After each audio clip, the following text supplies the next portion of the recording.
Hello, Disney friends. Hello! Welcome to Epcot's International Flower and Garden Festival. We are right across from the Honey Bistro. Welcome. How are you guys doing? How are you doing? I'm good. Yeah? We saw each other about 5 minutes ago for the first time today. Yeah. The Honey Bistro, featuring roasted cauliflower with buckwheat honey carrot puree, honey tandoori chicken flatbread, and local wildflower honey mascarpone cheesecake. It's Ote. He said buckwheat. Wow. So, Anyway. And we are here with our cocktails from the Citrus Blossom, which is right down here, just off the port of entry. Hello, David. And what do you have, John? Do you know? I have some kind of orange slushy goodness. An orange sunshine wine slushy. And Yeah, I it is. have the First Magnitude Brewing Lemon Hefeweizen. I'd actually bought these while he found our spot. And he was supposed to have this, and I was, that didn't work. Not so much. Not today. Now, what did we mean to get? We meant to get the Orange Bird little drink sippy thing, and they're sold out. So I didn't tell you this part. I wanted to see your reaction on camera. You ready? Right? Okay. The Orange Bird sippy thing is sold out. People would wait in line for over an hour, starting at 9 a.m. each day so far of the festival. And they may have some more in about 2 weeks. In about 2 weeks? It was a limited edition. They didn't think they would sell that quick. You're kidding me. Disney, I can't believe that Disney would underestimate putting something edible and something cute in plastic that we get to keep. That Disney underestimates the power of the magic. And the power of the Orange Bird. Yep. Anyway, so welcome, guys. This is our Orange Bird homage today. That's right. So welcome, guys. This is WDW Parkhoppers Live. We're so happy that you are here. My name is Parkhopper John. I'm Parkhopper Sid. And if you don't know who we are, we run at WDWParkhoppers.com. You can find out all about us at WDWParkhoppers.com. Facebook, Instagram, Twitter, YouTube, Facebook, all at WDW Parkhoppers, if you can believe that. We are going to be doing some news and stuff. If you are here, make sure that you say hello. Make sure that you like the video. Make sure that you share the video. And stay tuned, because as soon as we get through all the news and stuff, we're going to definitely be doing some Q&A. Last little bit of news, guys. If you're going to be in the Orlando area this weekend, yes, Saturday the 16th, we want to make sure that you come to the Polite Pig at Disney Springs. We're going to be doing our meetup with the Disney Parks podcast crew, which is basically me and Tony, and all of our friends from over there. An honorary Disney Parks podcast. Yeah, pretty much. You're stuck with me. Yeah. And we're going to be over there hanging out and having a great time.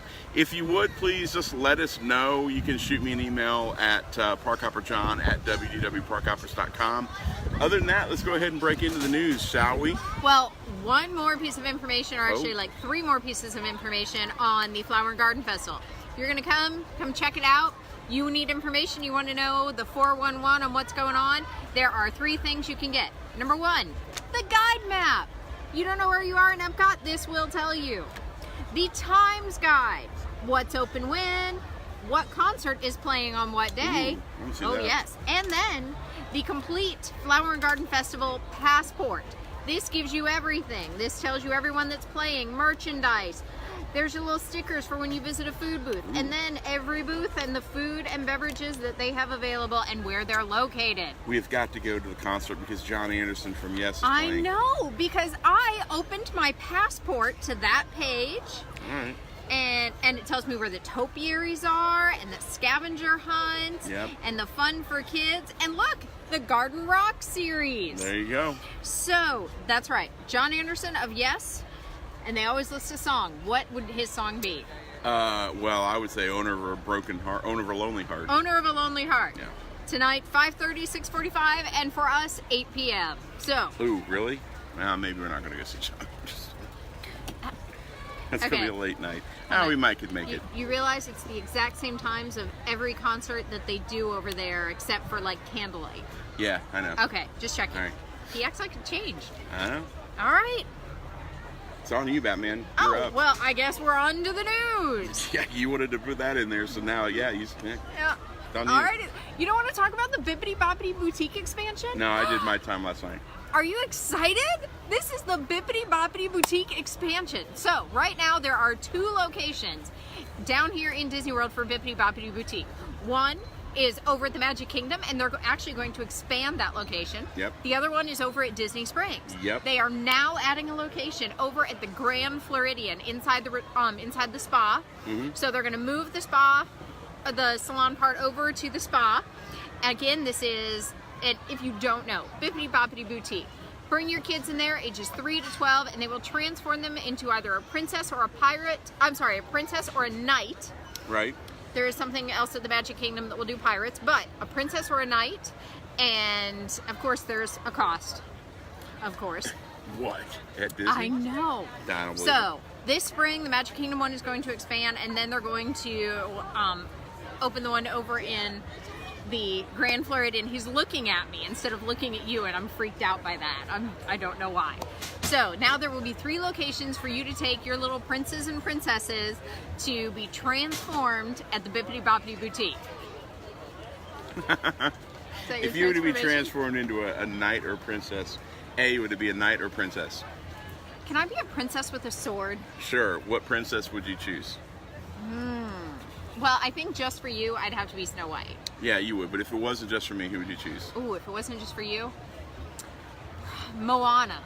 So that I could, embrace my inner sailor. Good call. That, and I'd get to hang out with, like, pigs and chickens. There you go. There you go. Well, you're married to me, so anyway. I know, baby, but we're working on your bravery. You're not going to be a chicken forever. Oh, wow. Hit me when I'm down. Hey, for those of you who are excited about Star Wars Galaxy's Edge, and who's not, really, honestly. Oh, there's something going on with Star Wars? I know. I've heard this rumor. So Disneyland's version opens up in May. We get our version here in Hollywood Studios in August. Super excited about that. But Disney did kind of put the kibosh on one little thing. Disney's updated some FAQs on their website, so that means changes they are coming. So you're fine. See, we're good. There you go. All right. If it's not his hair, he futzes with the camera. It's adorable. Star Wars Galaxy Edge reopened in 2 phases. Sure about this? No. So they're going to open it in 2 phases. This is the fun part. First, it will open with all the shops, dining, and interactive experiences, as well as the Millennium Falcon Smuggler's Run, where when it initially opens in both Disneyland and Walt Disney World. That's all that's going to be open at first. They're not going to open with both attractions. It's just going to be Smuggler's Run. And there will be no Fastpasses. No Fastpasses? No Fastpasses. Shocking. Later in the year, face? later in the year, Star Wars Rise of the Resistance will open in Disneyland and Disney's Hollywood Studios. According to Disney, Rise of the Resistance will follow the operational footsteps of Smuggler's Run and will not offer any Fastpasses when it opens. This applies to both Disneyland and Walt Disney World version of the attractions, as the answer shows up on each of their expected FAQ sections. As to why Disney's chosen for Star Wars Rise of the Resistance not to open later this year, Disney provides an answer to that, stating, and I quote, "We are pushing the boundaries of innovation and technology with these signature attractions and will not open an attraction until it exceeds our expectations." So, if it sucks, they won't open it. It's not ready. It's just not ready. Which I understand. I've seen some of the images from the animatronics that they're putting in the land. It's stellar. It's going to be amazing. But I mean, this is a big deal. And I really feel like, not so much for Disneyland's version, but our version, I really feel like they pushed the date up on that. August, nobody was thinking August. Everybody's thinking about like September, October, sometime in the fall. I think they're still trying to catch people as they're on summer break. Yeah, but man, they are pushing it hard. So we'll see what happens. I'm excited. Hopefully we won't have the same problems like we had with Pandora with their signature attraction. They opened both at the same time. Their signature attraction, Flight of the Banshees, had some serious issues when it first opened. So we'll see what happens. It also had some training issues. Like a little bit. The poor cast members were just kind of thrown into it and not told what to tell the guests to expect. And there were some issues with people fitting on chairs and not. And yeah. It was interesting. Plus, they had some other issues with people who were not reacting well to the attraction. So that was Interesting. We're not talking about that. I'm sorry. If you're going to go eat, a bunch of egg rolls and some churros and a big old Mickey head-shaped pretzel, and then get on a ride that is known to cause motion sickness, you might be hungry again in an hour. All right. Since we are in Epcot, let's talk about the Epcot renovations. Let's talk about Epcot. So, if you have not seen this already, Epcot has released some pictures of these are artist renderings of what the park will look like, at least the entrance, after they get through what they are lovingly calling Project G. Yeah, so this is very interesting, and the first thing you notice when you look at the pictures is there's no what we call lovingly the tombstones, the Leave a Legacy stones. The Leave a Legacy stones are going to be moved. So the plan is that they're going to move them out in front of the park so you can actually go and visit them and see them and take pictures with them without actually entering the park. Nice. So that is one thing. They have they've already filed documents that reference site work, demolition, hardscaping, and landscaping, all very typical. Cool. It is, judging by the description, the concept art that was released, we're talking about the Leave a Legacy stones, and they're going to add new paths, new foliage, just try to update it and just make it a little greener and a little more welcoming. Yeah. So these kinds of notices that were filed with the state are typically filed right before work begins. Right. No alternative date has been noted, so the document itself will expire 1 year from its filing. So that means March 4th, 2020, they either have to be complete or they have to put more paperwork in. Right. At this point, we are all speculating, and we're going to take every little nugget that they're going to give us, even including that it's the Whiting Turner Contracting Company, which has been known to do a huge amount of work with very large projects, Disney, the surrounding areas, maybe some other parks we don't talk about, and that, definitely whatever Disney can throw at them, they can handle it. So. Right. So this is exciting. I mean, it's going to be very interesting to see how the park changes. What's going to be most interesting is see how we're going to be dealing with the park as they are doing the construction in and of itself. I'm sure they'll probably phase it off to where we're going to be walking through a lot of construction walls. But when it's said and done, the entrance to Epcot, as the artist renderings appear, it's going to be awesome. So I'm looking forward to that. And I don't want them to get rid of them, but I'm ready to see something different than the Leave a Legacy stones. I think it's I don't want to say this disrespectfully, but I think it's kind of a waste of space. So I'm looking forward to there being a little bit more stuff that they can do with that section of the park. Only reason I think it's a waste of space is if you walk around them, there's so many blanks. Right. They were expecting like 5 times as many people to participate. Right. And so you've got some rows and then blank spaces and another row and then a big chunk of blankness, and so it's just I think they could take things off and condense them down into, 1/5 the amount of stones that they actually have. Absolutely. So they're not getting rid of them, they're just moving them. So that's cool. That's pretty exciting. And who knows, they could be pulling those plaques off and putting them onto something different, or maybe compacting them.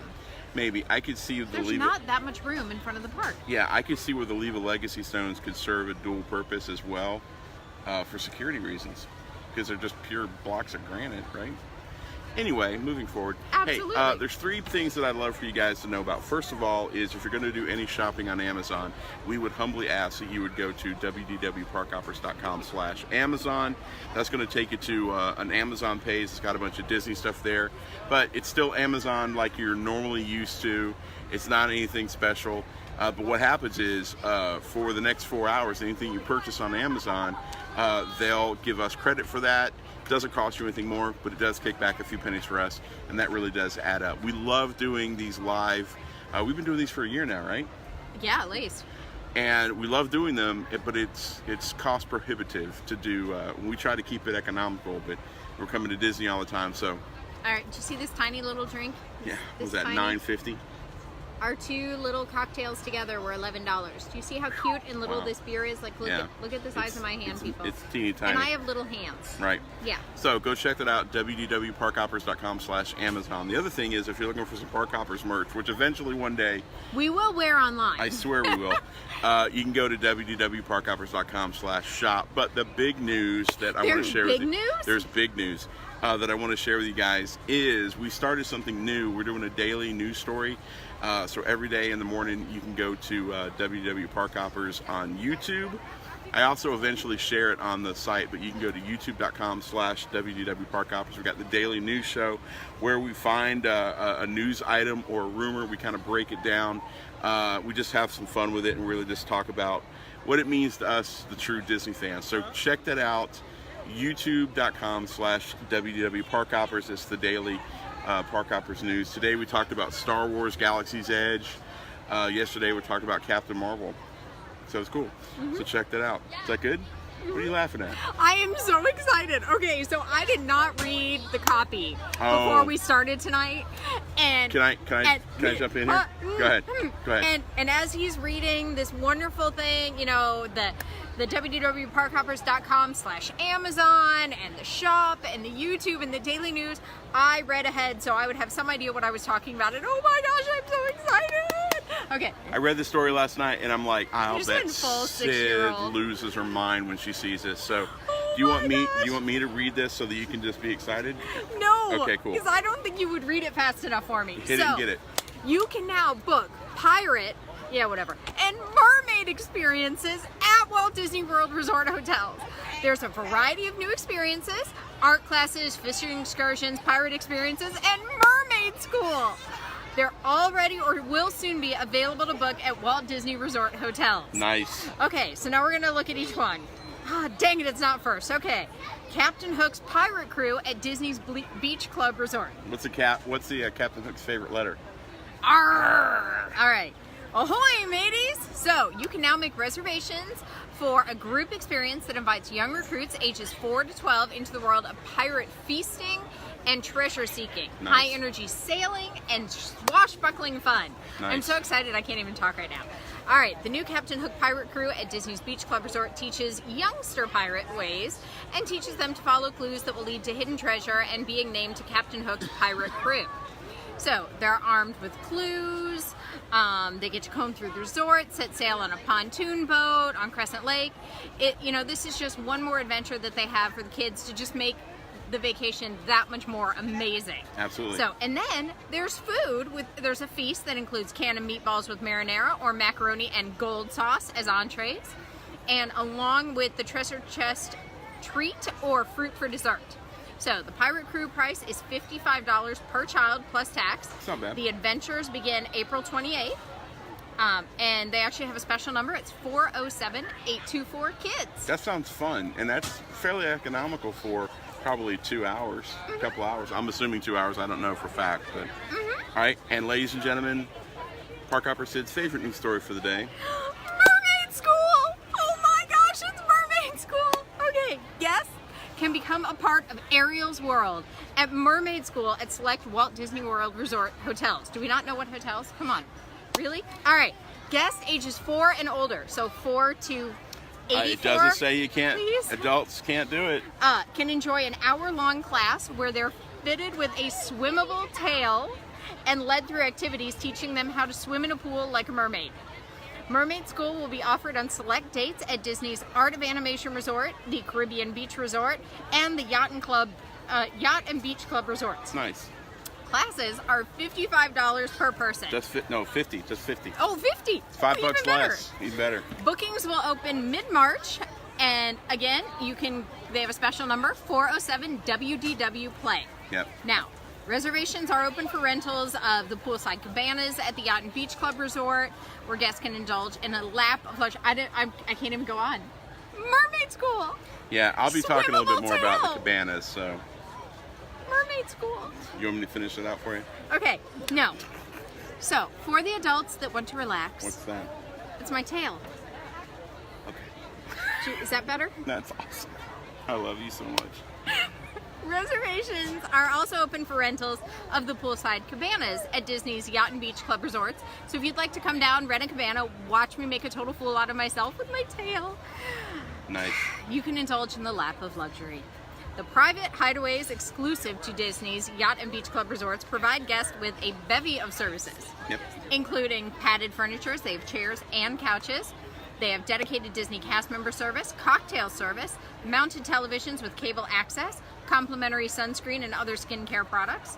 a mini refrigerator stocked with complimentary soda and water, complimentary fruit tray, plush towels, a lockable cabinet, and charging outlets for your mobile devices. Sweet. The new cabanas are exclusively for guests staying at Disney's Yacht and Beach Club resorts. Reservations for half and full day rentals are now open for dates beginning March 17th. And it's the exact same phone number as Mermaid School, 407 WDW Play. And in addition to all of that, if you would like to stay on the dry side, there are new art programs. So it's the all-new master classes led by professional artists at select Walt Disney World Resort hotels. You will have guests creating their own masterpieces. So classes range from $35 plus tax to $50 plus tax per person, offered to people ages 12 and older for most of the art experiences. Right. Well, who cares when they've got Mermaid School? All right.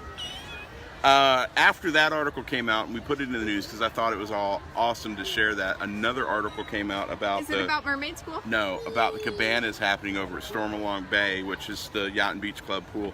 The already popular shared pool between Yacht and Beach Club Resort Stormalong Bay has added this new feature starting on Sunday, March 17th. Guests can rent the cabanas, as Parkhopper Sid talked about.